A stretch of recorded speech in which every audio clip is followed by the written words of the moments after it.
Olá, pessoal, tudo bem com vocês? Bom, hoje a gente vai tratar aí de um assunto muito importante no desenvolvimento das redações de vocês, que é o paralelismo, ok? Então, para a gente tratar um pouquinho dele, eu vou pegar alguns exemplos, extrair alguns exemplos dentro das redações que vocês mesmos já prepararam aí até agora, né? E eu fui colhendo algumas questões de paralelismo para ser dita agora nesta aula e a gente poder introduzir esse conteúdo de acordo com a prática que foi de vocês, para tornar um ensino um pouco mais concreto também, né, pessoal? Então, para a gente poder desenvolver a melhor forma a nossa redação, né, com uma melhor concatenação de ideias, de uma forma mais clara para o nosso interlocutor, a gente precisa compreender um pouquinho o que é o paralelismo, ok? Então a gente vai rever aí alguns conceitos, né? E a gente vai se aprofundar em três aspectos do paralelismo. Então a gente tem três tipos basicamente e a gente vai tratá-los aqui na aula de hoje. Então nós temos aí o paralelismo sintático, o paralelismo morfológico e o paralelismo semântico. A gente vai falar de cada um deles individualmente e a gente vai percebê-los aí nos escritos que vocês entregaram aí nas antigas redações, ok? Bom, pessoal, eu trouxe então um conceito aqui para vocês para a gente principiar nossa aula e é um conceito já um pouco mais abrangente, né, que partiu de algumas pesquisas, né? Então, sobretudo, eu comecei com alguns sites, né, uma análise crítica de alguns sites aí, que é a base da pesquisa de vocês para os estudos, né, remotos. Então, fiz uma breve pesquisa em alguns sites, encontrei muitos problemas, né? E, sobretudo, encontrei um que é interessante, que é o site do Brasil Escola, e que vai trazer exatamente este conceito que vai confluir aí com os estudiosos mais atuais da língua, tá? Então, sobretudo aqui, ó, com o autor deste livro, tá? Então, deixa eu ver aqui se eu consigo mostrá-lo para vocês melhor, ó. Produção textual, análise de gêneros e compreensão, ok? Então, vai confluir bastante com os estudos de Antônio Marcuschi, tá? Que vai ser este que eu coloquei agora na tela para vocês aí, ó. É a observância entre estruturas dentro do texto, de modo a manter sua simetria, seja ela no âmbito da função, no caso, o paralelismo sintático, seja no da classe morfológica, paralelismo morfológico, seja no sentido semântico, que é, no caso, o paralelismo semântico, ok? Então, a gente tem que pensar o seguinte sobre paralelismo, pessoal. A língua, ela tem a função primeira da comunicação. E a gente só consegue se comunicar por meio da língua por conta de certos padrões linguísticos. Imagina se não houvesse padrão da linguagem, né, o pandemônio que seria a comunicação. Então, nós estabelecemos padrões de comunicação. E o paralelismo não está fora desses padrões, ok? O paralelismo é um dos segmentos para a gente justamente padronizar a nossa língua para que a comunicação seja bem sucedida, ok? Então, quando a gente mantém aí um texto com mais de uma estrutura, né, essas estruturas elas têm que ter uma certa simetria entre si. Elas têm que caminhar paralelamente para um mesmo sentido, ok? Que é aí no caso a passagem da informação. Então, se no caso, né, a gente tem aí, se esse paralelo entre os termos do texto estiver no âmbito da função, a gente vai ter um paralelismo sintático. Se estiver no âmbito da morfologia, nós vamos ter aí que abordar um paralelismo morfológico. E se estiver no campo do sentido, no campo da semântica, um paralelismo semântico, ok? Então, a gente mantém estruturas, quando um texto é formado por mais de uma estrutura, essas estruturas elas têm que ter uma comunhão entre si. E essa comunhão nós também chamamos de paralelismo, ok? E aí a gente vai entrar agora no campo de cada nicho dos paralelismos agora, ok? Então, qualquer dúvida que tiverem, por favor, entrem em contato lá pelo nosso arroba letras e tintas no Instagram, ok? Pessoal, né, a gente tem que ter uma ideia aqui de que paralelismo não é algo esdrúxulo. A gente utiliza ele de uma forma muito natural. Percebam que o paralelismo ele está presente até mesmo no conceito que eu acabei de passar para vocês. Olha só, vamos relê-lo aqui e eu vou mostrar para vocês essas nuances aqui de paralelismo, ok? Então, olha lá, é a observância entre estruturas dentro do texto, de modo a manter sua simetria, seja ela no âmbito da função, sintático, seja no da classe morfológico, seja no sentido semântico. Notem que nós temos aqui três estruturas que compõem o sentido, né, o conceito de paralelismo. Né? Então, a gente tem aqui a função no âmbito da função, né? O paralelismo no âmbito da classe morfológica e o paralelismo no âmbito do sentido. Notem que tem três estruturas aqui para conceituar o paralelismo. E observem como é que é posto, né, essa estrutura.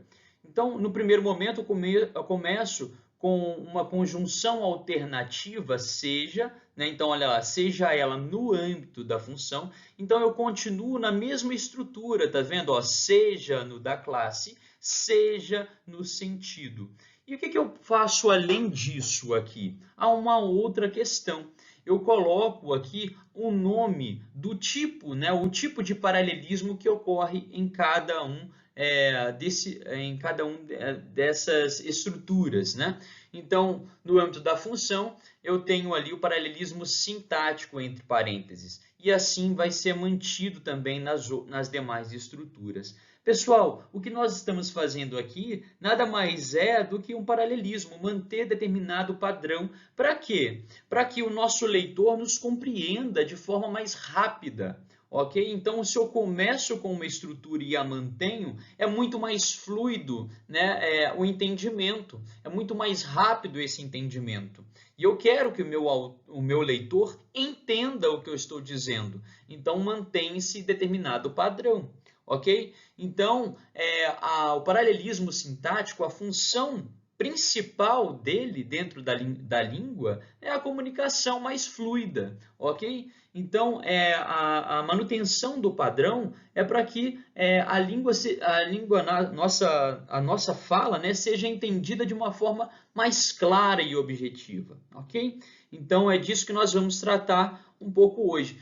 Significa dizer que se eu não faço, se eu me equivoco no paralelismo, eu vou ser completamente, eu não vou ser entendido por completo? Pode ser que sim, pode ser que não, depende do grau aí, né, de equívoco que você cometeu diante do paralelismo, ok? Então, mas nós vamos observar isso nas redações de vocês, fiquem tranquilas, né, tranquilos, que a gente vai aí analisar isso de uma forma mais clara, ok? Então, de início, pessoal, é isso. A função primeva do paralelismo é a padronização da linguagem de modo que seja mais fluida a linguagem e seja um pouco mais dinâmico, ok? Então, para isso, para que a gente chegue a esta função, né, eu faço e cumpro determinados padrões dentro das estruturas textuais, ok? Então, vamos lá, vamos seguir. Bom, então, o nosso primeiro tipo de paralelismo é o paralelismo sintático, ok, pessoal? Quando a gente fala paralelismo, a gente já percebeu que a gente está tratando aí de certa simetria. Lembra aí do termo matemático mesmo, né? Então, na matemática, a gente vai ter as retas paralelas, né? Ou seja, elas são simétricas entre si, né? Então, quando a gente fala de paralelismo, nós estamos relacionando, né, da simetria, da padronização, ok? Da organização sintática dentro do texto. Então, paralelismo sintático, a gente vai tratar dessa simetria no campo sintático, ok? Então, vamos ver como é que isso se dá agora, né, nos textos de vocês. Então, a gente vai fazer algumas breves análises dos equívocos que vocês cometeram, para que, né, a gente tenha aí a possibilidade de não voltar a cometê-los aí mais, ok? Então, não é o objetivo aqui a exposição de nenhum aluno, né, muito pelo contrário, mas de uma educação quase que particular aqui, né? Então, você vai poder perceber no seu próprio texto, né, algumas nuances que vocês cometeram que a gente pode melhorar, ok? Então, vamos lá, pessoal.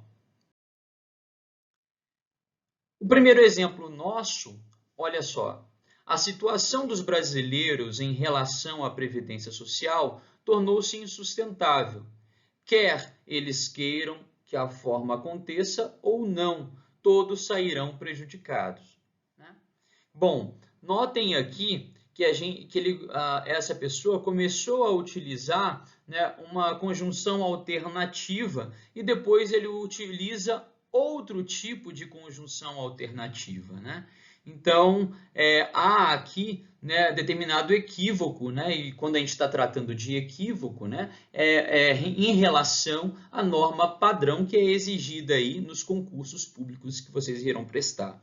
Então, toda a redação que vocês vão fazer aí em qualquer concurso público vai ser exigido provavelmente de vocês, né? É um padrão aí, quase unânime, que vocês escrevam em linguagem padrão, ok? Então, aqui nesse contexto, então, está fugindo dessa linguagem padrão, né? Uma vez que não tem paralelismo. Eu começo a utilizar aqui um tipo de conjunção alternativa e depois eu utilizo outro tipo de conjunção, ok?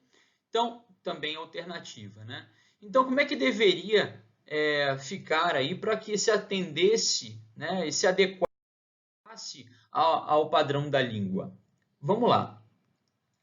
A situação dos brasileiros em relação à Previdência Social tornou-se insustentável, quer eles queiram que a reforma aconteça, quer não, né? Então, olha lá, essa repetição não é uma repetição enfadonha, ela é muito pelo contrário, ela é necessária para que se mantenha determinado padrão. Provavelmente esse aluno queria variar, né, e mostrar aí que ele conhece outros vocabulários, né, outras conjunções alternativas. Porém, nesses casos propriamente dito, não é bem-vindo, uma vez que está rompendo aí com o paralelismo sintático. Há uma quebra, ok? Essas quebras não são boas para o leitor, né? Enquanto a gente está desenvolvendo um texto, a nossa preocupação maior tem que ser com a fluidez dessa informação e com o entendimento do meu leitor. Então, as quebras não são bem-vindas para o entendimento, ok? Então, por isso, é importante se manter esse entendimento. Eu estou numa linha de raciocínio e mantenho essa linha, né? E é muito mais fácil, mais fluido o entendimento assim, ok? Então, não é uma repetição enfadonha, não é uma repetição desnecessária, ok? Então, é uma repetição, muito pelo contrário, necessária, nesse caso, para que se mantenha aí o paralelismo sintático, ok? Bora para a próxima, pessoal.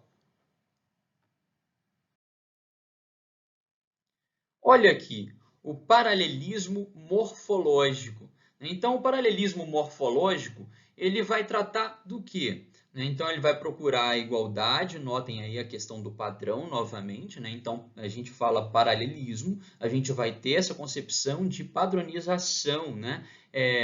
De algo que tem linear, né? Algo que seja linear, igual, né? Então, ó, procura a igualdade das classes gramaticais em enumeração ou exemplificação. Então, a gente vai ter aí um texto constituído, né, de várias estruturas, de mais de uma estrutura, e essas estruturas de classes gramaticais, elas vão ser dispostas de modo a enumerar ou exemplificar alguma coisa. É o que a gente vai perceber aí que vocês fizeram e a gente vai analisar um pouquinho, ok? Então, pessoal, acompanhem comigo esse primeiro exemplo aqui. Olha lá, no fundo, todo cidadão sonha em se aposentar, descansar de longos anos de trabalho, curtir a família, os netos e suas brincadeiras, as viagens sempre sonhadas. Bom, é possível compreender aqui, né, o falante, é possível compreender, né, o autor do texto. Mas, né, há aqui uma quebra na estrutura, da estrutura morfológica, ok? Que vem sendo construída aqui logo desde o início, ok?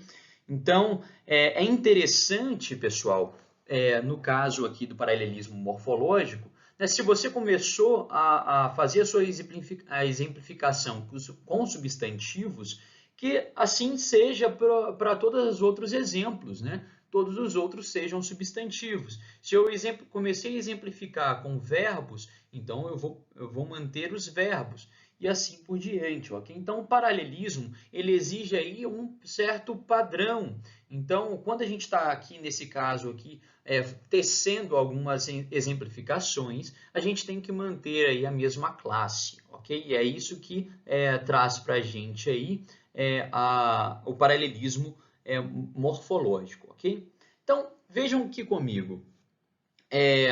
As repetições desnecessárias aqui, elas foram cortadas, né? Muito bem, até por sinal. Então, parabéns aí para quem construiu essa estrutura, né? O que ele fez aqui, ó? Todo cidadão sonha. Sonha em se aposentar, sonha em descansar. Tá vendo? Olha lá. A palavra sonha, ela foi, de uma certa forma, excluída das demais sentenças.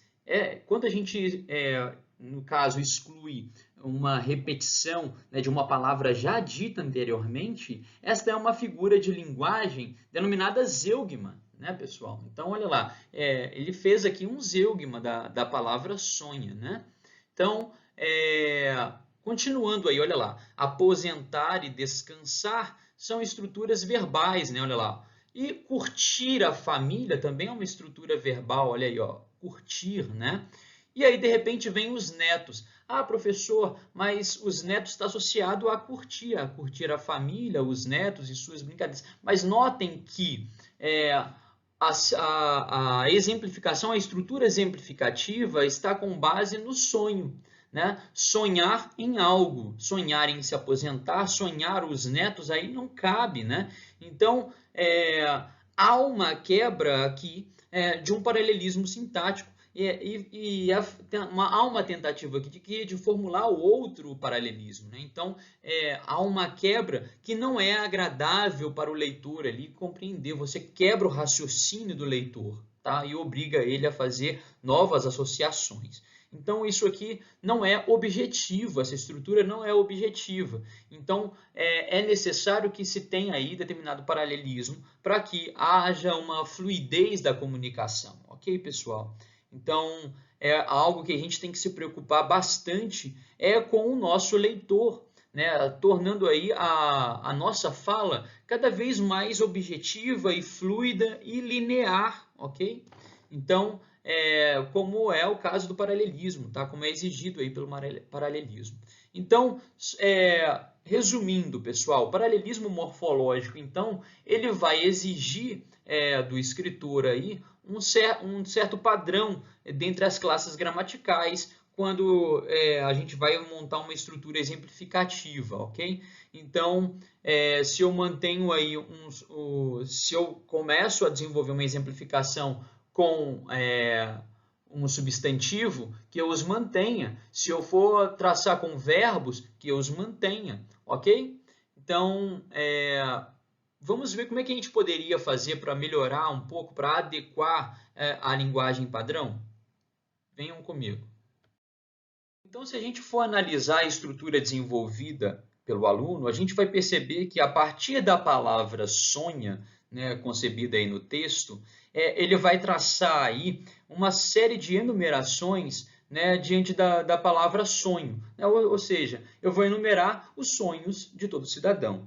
Então, esse foi o objetivo primeiro dele, né, a partir da palavra sonho. Então, eu monto várias estruturas, né, utilizando aí de verbos no infinitivo, né? Ele começou a utilizar verbos no infinitivo, depois ele começa a utilizar substantivos, né? Então, não havia no texto dele um paralelismo morfológico, né? Então, isso faz com que o leitor quebre a sua forma de pensamento. E não é fluido e nem é objetivo dessa maneira, tá, pessoal? Então, para que fique objetivo e fluido, eu tenho que manter uma mesma estrutura. Então, se começou com um verbo no infinitivo, vamos manter os verbos no infinitivo, ok? Olha lá como é que ficaria, então. No fundo, todo cidadão sonha em se aposentar, descansar de longos anos de trabalho, curtir a família, brincar com os netos, fazer as viagens sempre sonhadas. Né? Então, notem aí que agora é mais fluido. Então, o meu pensamento ele segue uma linearidade e não há uma quebra dessa linearidade. Então, o texto se torna mais objetivo, ok? Uma coisa que vocês podem notar, a gente tinha falado nos slides anteriores de repetições necessárias, né?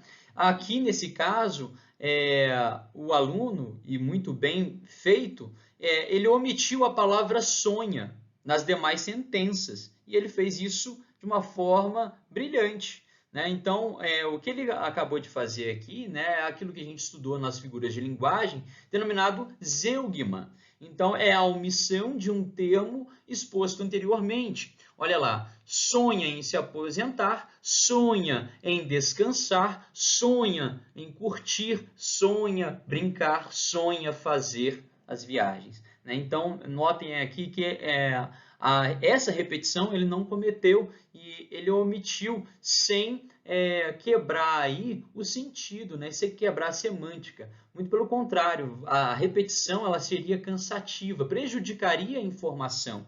E nesse caso aqui optou-se pela omissão dos termos subsequentes. Tá certinho, né? Agora só faltou essa presença aí do paralelismo morfológico. Agora está perfeito, viu, pessoal? Então, seguiu aí. Bom, o nosso último paralelismo é o paralelismo semântico, pessoal. O que ele vai se preocupar? Né? Ele vai se preocupar em alinhar a semelhança dos sentidos dos termos usados no texto. Então, aqui nós vamos nos ater aos sentidos, tá? É claro que há um reducionismo aqui da palavra semântica a sentido. Semântica não é só sentido, tá, pessoal? Então, quando a gente está trabalhando com semântica, né, o Marcuski mesmo, do livro que eu apresentei aqui para vocês, ele vai dizer até de um campo mais social da semântica, né, que no caso, a compreensão. E compreender é se colocar no mundo até. Né? Ninguém sobrevive ao mundo sem compreender o que está nele, ok? Então, para a gente se relacionar com o mundo e com os demais, é preciso compreender. É claro que a gente não vai se ater nesse aspecto. O que eu quero aqui, mesmo que seja um pouco reducionista, eu quero que vocês se atenham aí aos sentidos do texto. Né? Então, a fluidez de sentido. Então, notem como é que isso aconteceu em uma das redações de vocês. Olha lá. É preciso que os governantes entendam que uma mudança tão brusca como essa afetará a vida de milhões de brasileiros e crianças que vivem no país. É entendível, né? Porém, né, olha lá, ele manteve aí um padrão morfológico, então há aqui um paralelismo morfológico, né? Só que a coerência ela tá estranha. Olha lá, brasileiros e crianças são substantivos, né? Então ele manteve aí um paralelismo morfológico. Porém, quando a gente lê, causa estranheza. Vamos lá de novo? É preciso que os governantes entendam que uma mudança tão brusca como essa afetará a vida de milhões de brasileiros e crianças que vivem no país. Parece que as crianças não são brasileiras, né? Então, parece que criança está fora do campo dos brasileiros, né? E não é o caso, não foi a intenção aqui. Então, quando se trata aí de brasileiros, eu incluo também crianças, né? Então, o texto engloba as crianças. Então, não tem por que distingui-las, né? Então, como é que ficaria aí? Pensem aí antes de passar para o próximo slide, como é que seria uma boa forma de eliminar, né, essa problemática? Bom, eu vou passar aqui para vocês duas alternativas. Uma com paralelismo sintático e a outra eliminando, no caso, essa tentativa de fazer aí um paralelismo, ok? Então, vocês perceberam que no texto desenvolvido por um dos nossos alunos, né, as crianças foram excluídas do nicho de brasileiros. E não era aí o objetivo principal, não era o objetivo do texto em si. Tá? Então, para a gente poder eliminar essa quebra do paralelismo, a gente tem duas formas. Né? A primeira, eu queria construir né, o paralelismo semântico, mas dentro do campo dos paralelismos. Né? Então, eu vou traçar aqui para vocês e vocês vão entender o que eu estou dizendo agora. Olha só isso. É preciso que os governantes entendam que uma mudança tão brusca como essa afetará a vida de milhões de brasileiros, quer sejam crianças, quer sejam adultos, que vivem no país. Então, notem aí que para manter, né, um paralelismo semântico, eu construí aqui, né, fizemos uma estrutura e com um paralelismo sintático, repetindo aí essa conjunção alternativa, né? Então, quer sejam crianças, quer sejam adultos, ok?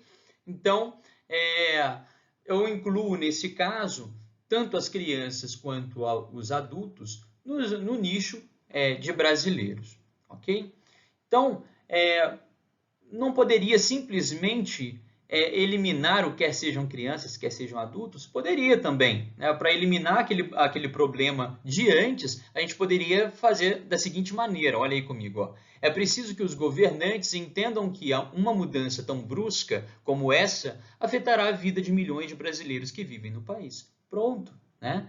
Mas qual que é o objetivo, qual que é a diferença de uma construção para outra, né? Quando a gente coloca, né, quer sejam crianças, quer sejam adultos, a gente está discernindo os nichos de brasileiros. Então, eu quero dar destaque, eu quero dar ênfase a determinados grupos, por isso eu os coloco assim, dessa maneira.